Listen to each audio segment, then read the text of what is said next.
Hi guys, welcome back to my YouTube channel. हम पढ़ रहे थे मारवाड़ में राठौड़ों के बारे में। हम पढ़ रहे थे, उसमें हमने राव सीहा, राव धुहड़, राव धांधर, राव मल्लीनाथ के बारे में पढ़ा था। हमने उसके बाद में राव जोधा के बारे में पढ़ा था। और फिर आज हम पढ़ते हैं राव जोधा के बाद अगले शासक आते हैं राव सातर। तो चलिए शुरू करते हैं।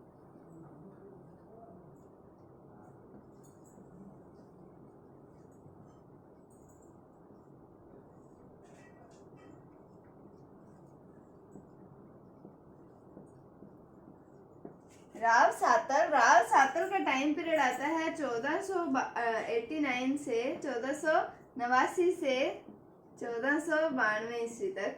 राव सातर का टाइम पीरियड आता है। उस समय अजमेर में है मल्लू खां और उनके एक सेनापति आते हैं घुड़ले खां। ये जो घुड़ले खां है, ये गणगौर पूजन के लिए जाती महिलाओं को पकड़ लेते हैं। इस कारण राव सातर और घुड़ले खां मतलब यानी कि मल्लूनाथ और उनके सेनापति घुड़ले खां यानी कि अजमेर और मारवाड़ के बीच में एक युद्ध होता है 1492 ईस्वी में, जिसका नाम आता है कोसाणा का युद्ध।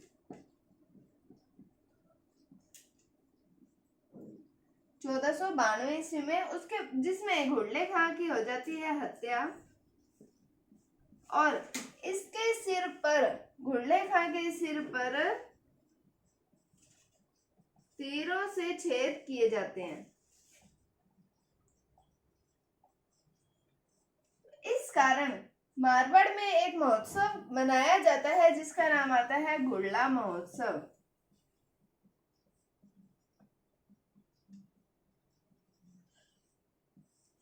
घुड़ला महोत्सव मनाया जाता है। ये महोत्सव कैसे मनाया जाता है? इसे घुड़ला नृत्य भी कहा जाता है एक तरीके से।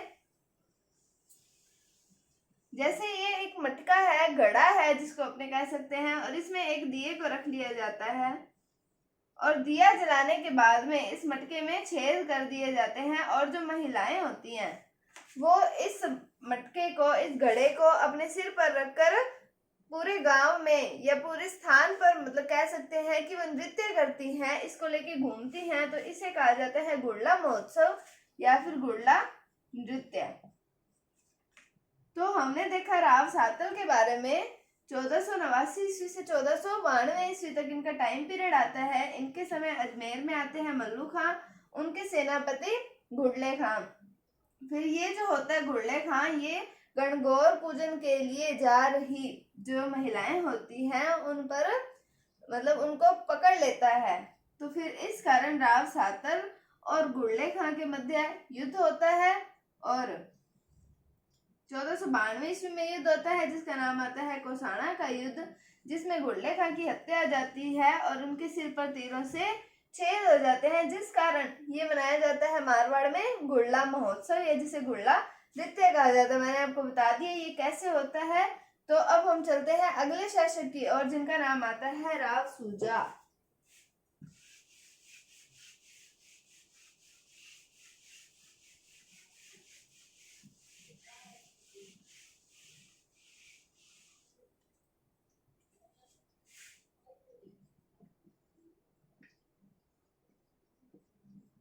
राव सूजा का टाइम पीरियड आता है 1492 से 1515 ईस्वी तक। 1492 से 1515 ईस्वी तक। जब मैंने आपको पढ़ाया था, राव बीका के बारे में बताया था कि राव जोधा के पुत्र आते हैं राव बीका, वो वैशाख शुक्ल तृतीया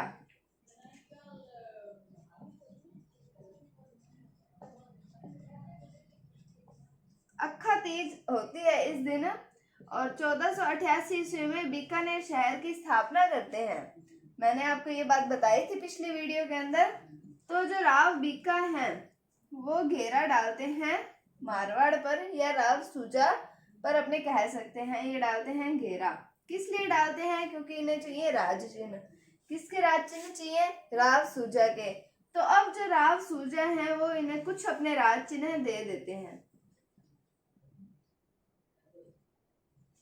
ये कुछ राज चिन्ह अपने राव बीका को दे देते हैं। और इन्हीं के टाइम पे बात आती है राव सूजा के टाइम पे मेड़ता में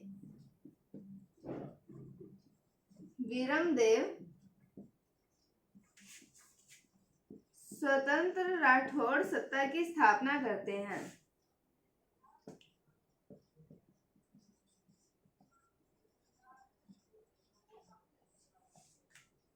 तो ये बात इंपॉर्टेंट है कि राव सूजा के टाइम पे मारवाड़ में उस समय कौन शासक था?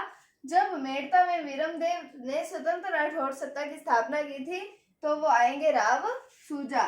तो मेड़ता में वीरमदेव ने स्वतंत्र राठौड़ सत्ता की स्थापना की किसके काल में? राव सूजा के काल में। राव सूजा का काल कब तक आता है? 1492 से 1515 ईस्वी तक। हमने पढ़ा राव बीका घेरा डालते हैं राज चिन्ह के लिए, तो राव सूजा जो है वो कुछ राज चिन्ह अपने दे देते हैं किसको? राव बीका को। तो ये था राव सूजा के बारे में। हम पढ़ते हैं अब अगले शासक के बारे में जिनका नाम आता है राव गांगा।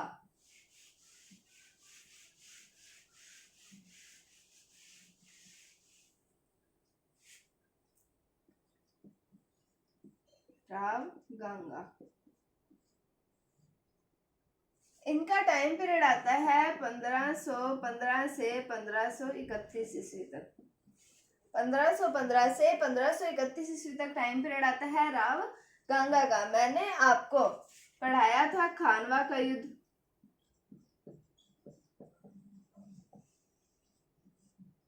जब मैंने आपको मेवाड़ पढ़ाया था तब मैंने आपको खानवा के युद्ध के बारे में बताया था। ये युद्ध किन किन के बीच में होता है? राणा सांगा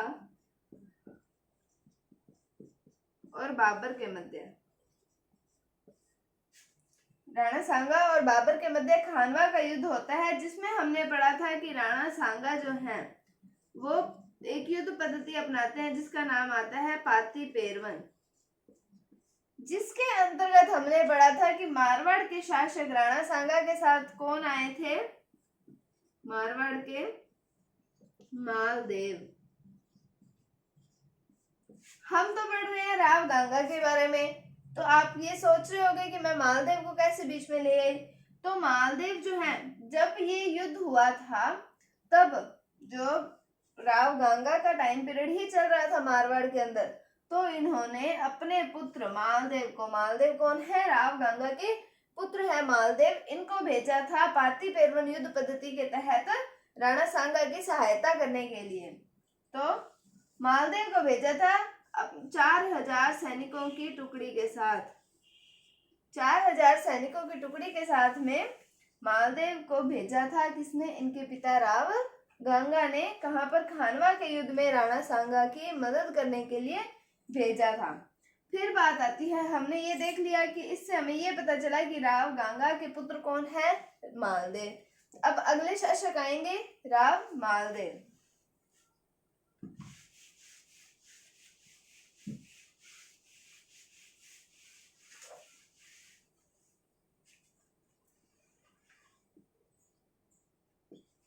मालदेव, इनका टाइम पीरियड आता है 1561 से 1562 ईस्वी तक।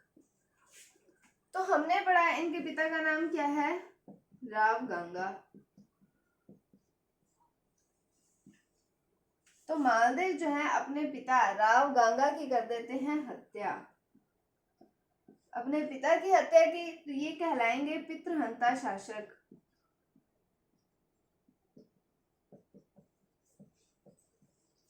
तो हमने मारवाड़ में अब तक पहले कौन से पितृहंता शासक के बारे में पढ़ा है? मालदेव के बारे में। इन्होंने अपने पिता राव गांगा की हत्या कर दी थी, इसलिए ये बने पितृहंता शासक। उसके बाद हम देखते हैं मुगल वंश के बारे में, इनके समकालीन। अगर हम देखते हैं हुमायूं आता है।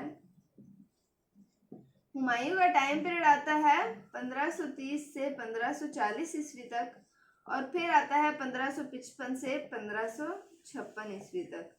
बीच में इनके एक और वंश आता है जिसका नाम आता है सूरी वंश। अब हम देख रहे हैं कि इनका टाइम पीरियड तो 1561 से 1562 ईस्वी तक है।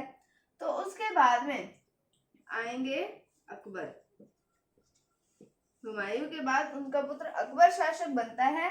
तो इनको मुगलों में हुमायूं सूर्यवंश और अकबर के समकालीन कौन से शासक हुए हैं? मालदेव हुए हैं। तो हमने मालदेव के बारे में ये पढ़ा कि इनका टाइम पीरियड है 1561 से 62 ईस्वी तक। इन्होंने अपने पिता राव गांगा की हत्या कर दी थी, जिसके कारण ये पितृहंता शासक कहलाए और ये हुमायूं, सूर्यवंश और अकबर के समकालीन शासक हुए हैं। कल हम मालदेव के बारे में विस्तार से पढ़ेंगे। तो अगर आपको इस वीडियो में कोई भी डाउट है, किसी भी टॉपिक में आपको कोई डाउट है, तो आप कमेंट सेक्शन में पूछ सकते हैं। अगर आपको वीडियो थोड़ी सी भी अच्छी लगी है तो इसे लाइक कीजिए, शेयर कीजिए और चैनल को सब्सक्राइब जरूर कीजिए। Thank you, thanks for watching, bye bye.